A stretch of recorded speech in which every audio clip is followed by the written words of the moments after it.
America కంపెనీలకు Tamil Nadu shock ఇచ్చింది. మనం తాగే ఒక చిన్న కూల్ డ్రింక్‌కి మన దేశ ఆర్థిక వ్యవస్థకు సంబంధం ఉంది అంటే నమ్ముతారా?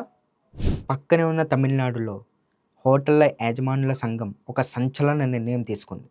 ఇకపై హోటల్లో పెప్సీ, కోకాకోలా లాంటి అమెరికన్ కూల్ డ్రింక్స్ అమ్మమని, మన దేశం నుండి అమెరికాకు వెళ్ళే వస్తువులపై ట్రంప్ ప్రభుత్వం 50% పన్ను విధిస్తుంది.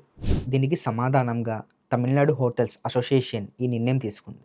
వీళ్ళు కేవలం పెప్సీ, కోకాకోలాతోనే ఆగకుండా స్విగ్గీ, జొమాటో లాంటి ఫుడ్ డెలివరీ యాప్స్‌ను మరియు అమెరికన్ మినరల్ వాటర్‌ను కూడా బహిష్కరిస్తున్నట్టు ప్రకటించారు. ఈ అమెరికన్ కంపెనీలు అన్నీ మన నీళ్లు, మన గాలి, మన వనరులు వాడుకుని ఇక్కడే వ్యాపారం చేసి వచ్చిన లాభాలు వాళ్ళ దేశానికి పంపిస్తున్నాయి. దీనికి బదులుగా మన స్థానిక బ్రాండ్లను, మన వ్యాపారాలను మనం ఎందుకు ప్రోత్సహించుకోకూడదు అనేదే వాళ్ళ ప్రశ్న. మేక్ ఇండియా గ్రేట్ అగైన్ వాళ్ళు గట్టిగా చెప్తున్నారు.